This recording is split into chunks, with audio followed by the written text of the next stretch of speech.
For me, ideas that generate the work need to be quite well resolved before I commence the work. So I have a quite clear,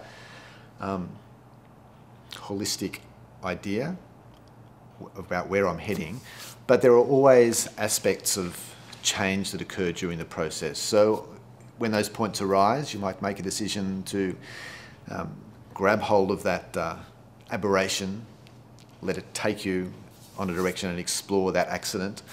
But in other cases you might reject it and you might stay on the straight and narrow. So it's a very difficult thing to talk about. Every aspect of work is different, and for this project, for HYPERCLAY, there is certainly quite a bit of aberration that occurs during the process of printing when it doesn't work correctly, for example.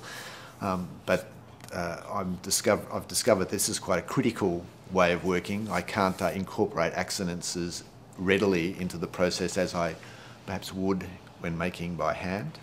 But accidents can occur at any time of the process. For example, they can occur if you click a wrong button on the computer, for example, and a form appears that's quite different from what you expect, or a setting on the printer creates an interesting, intricate pattern that you can perhaps exploit. But like many things in ceramics, they're very process-driven, and making a decision to follow an accident through usually involves quite a lot of work and study to train that accident so that it behaves in a way that that's sort of acceptable, I suppose is the best way to put it. The way I work is to begin with an idea which becomes a sketch.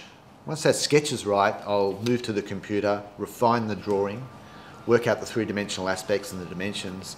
When I'm happy with that virtual object, which is what it is, at that stage, I'll process that file using another computer program in a way that the 3D printing machine software can read, and it slices it up into thousands of horizontal contours.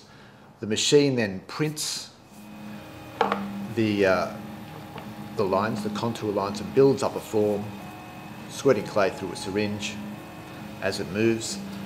When that work's finished, I'll take those components and I'll assemble them into the finished work. I'll fire them in the kiln, finish them with a glaze or a particular surface that I need, and that's the process.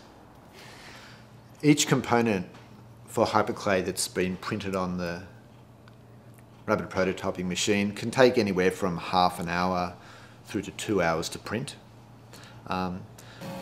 The preparation of the file and the processing of the file, the creation of the model on the computer can take another 2 or 3 hours, even longer, when it works properly.